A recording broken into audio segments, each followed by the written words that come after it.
Welcome to the GS room में आप सभी का बहुत बहुत स्वागत है। रिसेंटली आपने देखा होगा कि स्पेन के prime minister Pedro Sanchez Bharat आए थे। ये 28 अक्टूबर को भारत आते हैं। बेसिकली इनकी जो फ़्लाइट होती है गुजरात वडोदरा में लैंड करती है और वहाँ पे Indian prime minister Narendra Modi द्वारा इनका बहुत भव्य तरीके से स्वागत किया जाता है। दोनों प्राइम मिनिस्टर की गुजरात वडोदरा में एक छोटी सी मीटिंग होती है और उसके बाद ये एक रोड शो होल्ड करते हैं। उसके बाद दोनों प्राइम मिनिस्टर्स के बीच में स्पीचेस होती हैं और इंडिया स्पेन के रिलेशनशिप को बहुत मजबूत बनाने की बातचीत होती है और कई सारी और बायलैटरल टॉक्स होती है। मोस्ट इम्पॉर्टेंट जो पार्ट रहा, पहली बात तो ये पेड्रो सैंचेस की एक हिस्टोरिक विजिट रही क्योंकि काफ़ी समय बाद कोई स्पेन का प्रेसिडेंट या प्राइम मिनिस्टर भारत आया है और पेड्रो सैंचेस की ये बतौर प्राइम मिनिस्टर पहली मेडन विजिट थी भारत में। मोस्ट जो important part of this whole event रहा है वो रहा है C295 एयरक्राफ्ट। जी हाँ, ये स्पेन का एयरबस कंपनी जो डिफेंस एंड स्पेस की कंपनी है वो C295 ट्रांसपोर्टर एयरक्राफ्ट बनाती है। पूरे इवेंट में ये जो एयरक्राफ्ट रहा है हाईलाइटेड रहा है क्योंकि पेड्रो सैंचेस का आने का पर्पस ही भारत में ये था कि गुजरात वडोदरा में पहली बार 40 एयरक्राफ्ट बनाने की 40 एयरक्राफ्ट ये C295 एयरक्राफ्ट बनाने की फैसिलिटी ओपन करी गई है। इसका इनॉग्रेशन करते हैं। बेसिकली ये है क्या, आप पहले ये फ़ोटो देख ले हो फिर मैं आपको बताता हूँ ये है क्या पूरी चीज़। यहाँ पे C295 का एक प्रोटोटाइप है जिसको दोनों ही प्रधानमंत्री पेड्रो सैंचेस और प्राइम मिनिस्टर नरेंद्र मोदी अच्छी तरीके से देख रहे हैं। गोइंग बैक टू द 2021 ये एक एग्रीमेंट हुआ था दोनों देशों के बीच में कि भाई इंडिया ने कहा था कि हम 21,935 करोड़ की ये डील साइन कर रहे हैं Airbus defence and space company Spain की द्वारा जो 56 टोटल 56 C295 एयरक्राफ्ट बनाएगा और जो इंडियन एयरफोर्स के एवरो 748 एयरक्राफ्ट को रिप्लेस करेंगे। ये जो एवरो 748 एयरक्राफ्ट है हम 1960s में हमने रशिया के साथ एग्रीमेंट किया था और 1980 से हम इन्हें यूज़ कर रहे हैं। बेसिकली ये ट्रांसपोर्टर एयरक्राफ्ट है बट ये जो टेक्नोलॉजी हो चुकी है वो पुरानी हो चुकी है। 2021 में इंडिया ने एक डील साइन करी थी 21,935 करोड़ की एयरबस डिफेंस और स्पेस कंपनी जो कि स्पेन की है।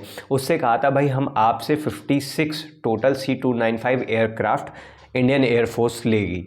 बेसिकली ये ऐसा इसलिए था क्योंकि हमारे जो एवरो 748 एयरक्राफ्ट है वो बहुत ही पुरानी टेक्नोलॉजी हो चुकी है। एवरो 748 एयरक्राफ्ट ट्रांसपोर्टर एयरक्राफ्ट है और 1960 के दशक में हमने रशिया के साथ एक एग्रीमेंट किया था, वहाँ से ट्रांसपोर्टर एयरक्राफ्ट उठाए थे। फाइनली ये 1980s के दौरान हमारे यहाँ आ पाते हैं। Even Bharat AN-32 transporter aircraft भी यूज़ करता है। अब ट्रांसपोर्टर एयरक्राफ्ट क्या होते हैं? बेसिकली इनका काम होता है चाहे माल हो चाहे गुड्स हो, ठीक है, या मिलिट्री या ट्रूप्स हो, उनको एक जगह से दूसरी जगह एयरलिफ्ट करना। बट ये टेक्नोलॉजी इतनी पुरानी है कि इन एयरक्राफ्ट को फ्लाई करने के लिए, टेक ऑफ करने के लिए बहुत लंबा रनवे चाहिए होता है और ये हर वेदर में टेक ऑफ नहीं कर सकते, हर वेदर में फ्लाई नहीं कर सकते। इवन हाई माउंटेनियस एरिया में जहाँ छोटी आपकी एयर स्ट्रिप्स होती है तो वहाँ उस रनवे पे ये टेक ऑफ नहीं कर सकते। जो C295 एयरक्राफ्ट है ये एक हैवी ट्रांसपोर्टर एयरक्राफ्ट है।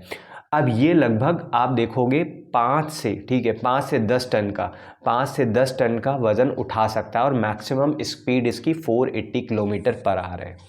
अब ये छोटे रनवे में भी, अगर बहुत छोटे रनवे में भी है तो वहाँ से भी टेक ऑफ कर सकता है। इवन सेमी प्रिपेयर्ड रनवे में भी अगर कोई ऐसी difficult situation, sudden situation arise हो जाती है, इमरजेंसी सिचुएशन अराइज़ हो जाती है तो सेमी प्रिपेयर्ड रनवे में भी ये आपके टेक ऑफ कर सकते हैं या लैंड कर सकते हैं।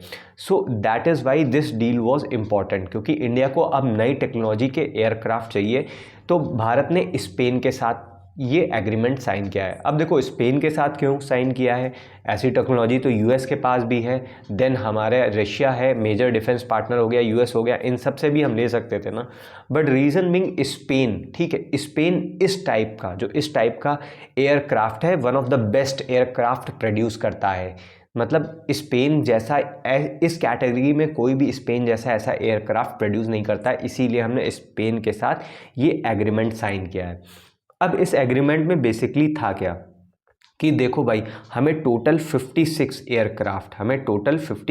एयरक्राफ्ट लेने थे। अब जिसमें से 16 aircraft direct fly away condition में स्पेन भारत को भेज देगा और ये 2023 में उसने भेजना शुरू कर दिया था। अब बाकी जो 40 एयरक्राफ्ट है ना, तो वो इंडिया बनाएगा। अब इंडिया में आपने देखा होगा जब इस तरीके का डिफेंस एग्रीमेंट होता है तो ज़्यादातर ये एग्रीमेंट क्या होता है, PSUs को जाता है कि पब्लिक सेक्टर अंडरटेकिंग्स ही इस तरीके के एयरक्राफ्ट बनाती हैं, कोई डिफेंस रिलेटेड इक्विपमेंट्स या कोई आपकी वेपन हो गया वो बनाती है। बट पहली बार भारत में ऐसा हुआ है कि ये ठेका किसी प्राइवेट कंपनी को मिला है। और जी हाँ, ये एक ऐसी वैसी कंपनी को नहीं मिला है, ये टाटा एडवांस सिस्टम लिमिटेड, ठीक है, टाटा की कंपनी को मिला है, टाटा एडवांस सिस्टम लिमिटेड। सो गुजरात में इन्होंने, गुजरात वडोदरा में ये फैसिलिटी खोली है जहाँ पर ये बाकी 40 एयरक्राफ्ट है वो फाइनली असेंबल किए जाएंगे, बनाए जाएंगे। सो ये पहला मेक इन इंडिया इनिशिएटिव होगा प्राइवेट सेक्टर के लिए।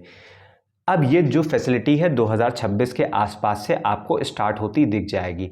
अब देखो मैं आपको इसकी भाई इमेज दिखा देता हूँ। देखो गुजरात वडोदरा में कुछ इस तरीके से ये एयरक्राफ्ट फैसिलिटी है। अब ये देख लो, ये एक इमेज है जहाँ पे जब ये पेड्रो सेंचेज आए थे तो वडोदरा में जहाँ पे ये प्लांट है TASL का, वहाँ पे ये दोनों विजिट कर रहे थे और प्रोटोटाइप को देख रहे थे। अब ये रहा C295 ट्रांसपोर्टर एयरक्राफ्ट, ठीक है, बहुत ही अच्छा देखने में सुंदर एयरक्राफ्ट है। ये रहा जिसमें भारतीय वायुसेना लिखा हुआ है।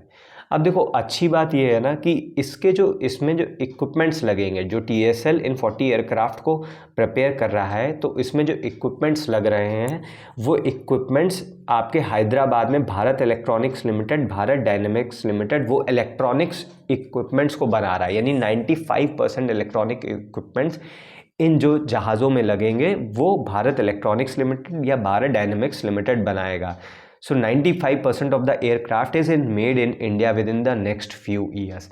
अब यहाँ से कंपोनेंट्स उठाए जाएंगे, हैदराबाद से पहुँचेंगे वडोदरा, जहाँ पर जो TSL का प्लांट है जहाँ पे ये एयरक्राफ्ट बन रहा है उसमें ये फिट कर दिए जाएंगे। सो इस तरीके से ये एक हिस्टोरिक एग्रीमेंट है जो इंडिया और स्पेन के डिफेंस रिलेशन को, इवन बायलैटरल रिलेशन को बहुत ज़्यादा स्ट्रॉन्ग करता है। सो आई होप ये सारी चीज़ें आपको समझ में आई होंगी। समझ में आई हो तो लाइक करें, ज़्यादा से ज़्यादा शेयर करें, सब्सक्राइब करें and stay tuned with the GS।